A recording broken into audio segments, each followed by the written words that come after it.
Felix, ndakwinginze, isaha y'ubukwe iri hafi gutangira, ndagusabye ntunsige. Mu ikanzu nziza yereruka, Lily afashe amaboko ya Felix, atitira n'ubwoba bwinshi ndetse n'ijwi rye ryuzuyemo gupanika. Bigaragara ko abona nta rutangira ubukwe bugiye gupfa. Urabona ko nta katagira ngo Felix amwumve, ariko nta kibibuza. Ikibabaje ni uko uyu munsi wari umunsi wabo kandi bari bawiteguye. Ubukwe buri hafi gutangira. Felix yakira ubutumwa maze ahita avuga n'ijwi riranguruye ko ubukwe buhagaze. Ese ubu butumwa buhatse iki? N'umujinya mwinshi yishikuza umugeni bari bagiye gukora ubukwe. Ati, igireyo, Joanna yakomeretse, ari wenyine mu bitaro, kandi ubu yuzuye ubwoba k'akanya ako ariko kose yabura ubuzima. Rero ngomba kwihuta nkareba uko ameze nk'abakobwe. Lily yahise yijima mu maso abura uko agira. Uyu Joanna Felix yavugaga ni inshuti ye yo mu bwana bakuze bakundana batuye muri karitsiye zimwe. Lily yatangiye gukundana na Felix imyaka 5 ishize. Gusa iyo myaka yose iyo babaga bari kumwe, igihe cyose Joanna yakeneraga Felix yahitaga yiruka akajya kumureba atitaye ko Lily bakundana bari kumwe. Felix yahoraga abwira Lily ko Joanna amufata nka mushiki we, nta kintu gihambaye bapanga akwiriye kubyumva. Ibi rero yahoraga bikora umunsi ku munsi, ariko uyu munsi wari umunsi w'ubukwe bwabo. Ikibazo cyo kwibaza, ese niba Joanna koko yaramukeneye byagatumye atariri ku munsi w'ubukwe nk'umuntu wari ugiye kumubera umugore.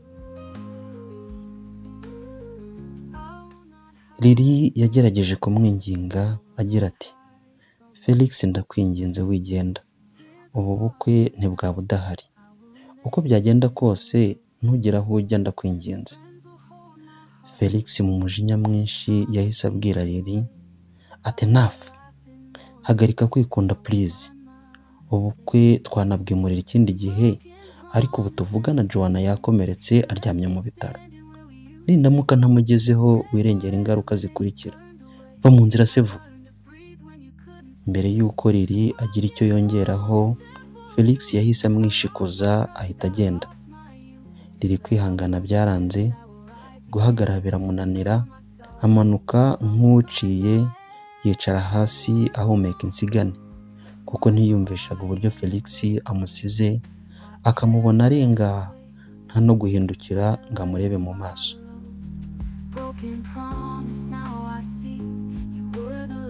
Hashize akanya gato Felix agiye, telefone yahise ihamagara. Lily nta kuzuyaza yahise yitaba kuko yari azi umuhamagaye. Lily, uyu munsi wari wagatangaza kuri we na Felix, ariko wakunze impano nakoherereje? Lily yahise yumva umubiri wose umeze nk'ufashwe n'amashanyarazi, amera nkaho bamukubise inyundo ya kinubi mu mutwe. N'umujinya mwinshi ati, Joanna, kumbi uyu ni umupango wawe? Niwe washutse Felix ngo ubukwe bupfe? Joanna ati, cyane rwose, none urabikoraho iki? Ati, ndashaka nkwibutse ko mu mutima wa Felix ari njye ubanza ugakurikira. Joanna yabivugana agasuzuguro kenshi, asa nk'uri kunyegarira. Lily nawe ati, ndakeka umaze igihe kinini ubipanga rwose. Mbese imbaraga twashyize muri ubu bukwe n'inzozi zacu zishe mu kanya nk'ako guhumbya. Cyokora nkugiriye imbabazi.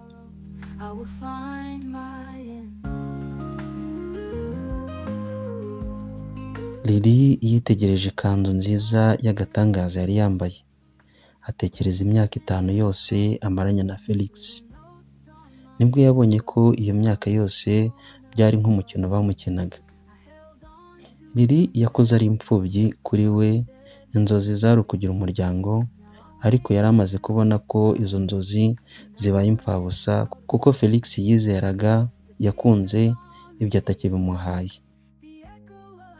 cyari cyo gihe cyo guhagarika ibyo byose no kureka gusaba ibyo abona atazabona. Mu kamwenyu karimo kwikiza yahise abwira Joanna ati wikishyira hejuru Joanna, n'ubundi ubukwe buraba. Joanna yaramusetse cyane atari kuri umusazi si gusa, umugabo mwari gukora ubukwe ni Felix, urabizi ko adahari. None urakora ubukwe gute kandi adahari? Lily yabaye nk'ukangutse ati Joanna, reka nkwisabira akantu, ndagira ngo ngereze kuri Felix ubu butumwa, umumbwire ko ntakimukeneye kandi ko nta n'amahirwe yandi nzamuha mu buzima bwanjye, kandi nawe mbona waramusariye rwose, ndaguhariye. Umugabo w'ikigoryi utagira ubwenge n'umugore utagira isoni, cyokora muraberanye pe, mbifurije amahirwe masa. Joanna yahise agira umujinya mwinshi mu kumusubiza ati Lily, reka nguhe gasopo, wishaka kugerageza kwihangana kwanjye. Atararangiza Lily yahise amukupa. Ubukwe bwaburaga nk'iminota 30 ngo butangire. Lily mu kwirinda guseba yagombaga gushaka usimbura Felix mu buryo bwihuse, ariko se yari kumukura he?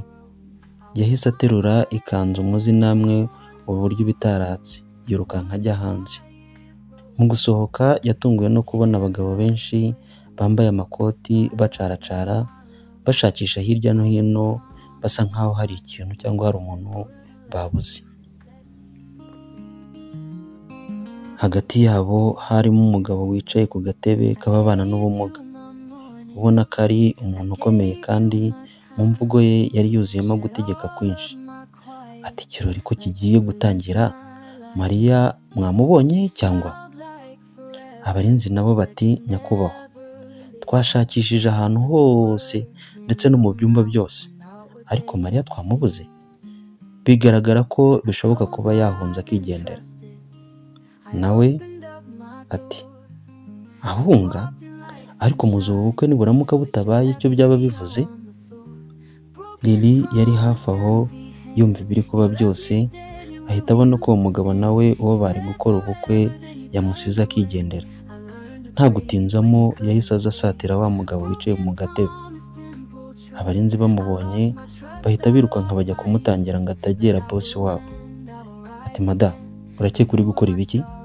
Wa mugabo wicaye mu gatebe yakomeje kwitegereza uwo mugore waje amusanga mu ikanzu nziza y'abageni.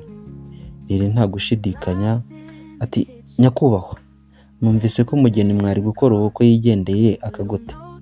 Niba ariko bimeze, waretse nkafata umwanya we nkakubera umugeni. Bakunzi bacu rero, aha ni igice cyacu cya mbere kirangiriye. Ese igice cya kabiri bizagenda bite? Uyu mugabo azemera? Ese Felix azazira igihe? Naho utaha.